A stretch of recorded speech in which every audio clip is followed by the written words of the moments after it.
जय श्री कृष्ण दोस्तों। आज मैं आपको उस महान अभिनेता के बारे में बताना चाहता हूं जिसे 90 वर्षीय व्यक्ति से लेकर 10 साल का छोटा बच्चा भी जानता है। उन्हें हम बिग बी के नाम से पहचानते हैं। तो अब आप समझ गए होंगे कि मैं किसके बारे में बात कर रहा हूं। हाँ दोस्तों, मैं बॉलीवुड के प्रसिद्ध अभिनेता अमिताभ जी बच्चन के बारे में बात कर रहा हूँ। आज मैं उनके बारे में कुछ बताना चाहता हूँ। अमिताभ जी का जन्म उत्तर प्रदेश में हुआ। उनके पिता का नाम हरिवंश राय बच्चन था, जो हिंदी जगत के मशहूर कवि रह चुके हैं। उन्होंने कॉलेज से डिग्री प्राप्त की और नौकरी की तलाश में निकल गए। अमिताभ जी मुंबई में नौकरी की तलाश में निकल गए।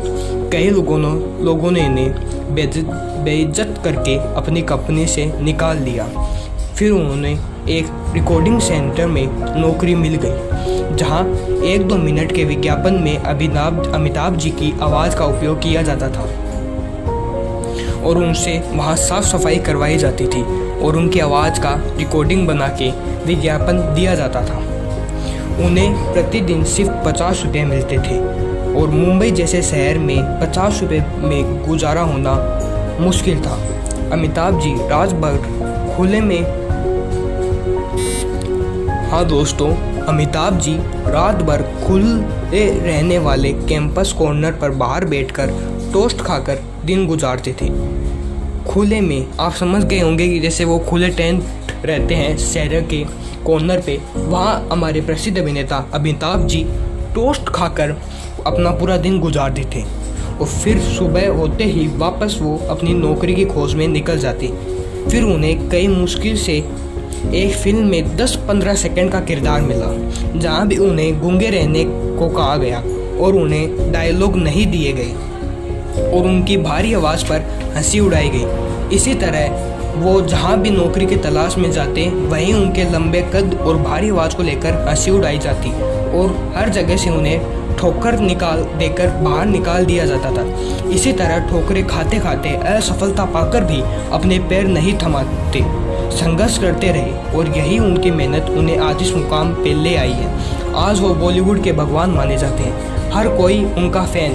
आज वो लोगों के दिलों में समाते हैं। पहले लोग उन्हें ठोकरें देकर निकालते थे एक साधारण बालक समझकर, पर आज वो सबके दिलों में समाते हैं। उन्होंने सबके दिलों में अपनी एक जगह बना ली है और इंडिया में उनकी बहुत इज्जत है और बहुत प्रसिद्ध अभिनेता है वो। उनकी मेहनत के बदौलत आज ये सब कुछ हुआ है। उन्होंने अपनी ज़िंदगी में कभी पीछे मुड़कर नहीं देखा और वो ये नहीं देखते कि मेरे पास कितने दोस्त हैं, मेरे साथ कितने लोग हैं। वो अकेले ही संघर्ष की सीढ़ी पर चढ़ते गए और उन्होंने कभी भी पीछे मुड़कर नहीं देखा। उनके रास्ते में कई कांटे, नुकीले पत्थर आते थे, पर उन्होंने उन्हें उखाड़ गिराया। उन्होंने अपने पैर नहीं थमाए और सफलता की सीढ़ी पर चढ़ते गए और आज यही मेहनत से वो इनाम पा सके और प्रसिद्धि पा गए। तो दोस्तों, इसी तरह मैं आपको ये बताना चाहता हूँ कि अगर आप भी पीछे मुड़कर नहीं देखें तो आप भी आने वाले समय में एक प्रसिद्ध नाम कमा सकते हैं। दोस्तों आपको भी यह नहीं देखना चाहिए कि हमारे साथ कितने लोग हैं, हमारे पास कितने दोस्त हैं। अगर आपको कुछ करना है तो अपने बलबूते पे करना है कि कल आपको कोई यह नहीं कह सके कि मेरी वजह से तू आज इस मुकाम पे है। दोस्तों आपको मेहनत करती रहनी है। ऐसे नहीं कि यार आज तो थक गए, कल से करेंगे, कल से रूटीन बनाएंगे, कल से यूट्यूब पे देख के कोई अच्छा सा रूटीन ढूंढेंगे और कल से करेंगे। ऐसे कल करते करते आप यहीं पे रह जाओगे और सब लोग आपको छोड़ के आगे निकल जाएंगे।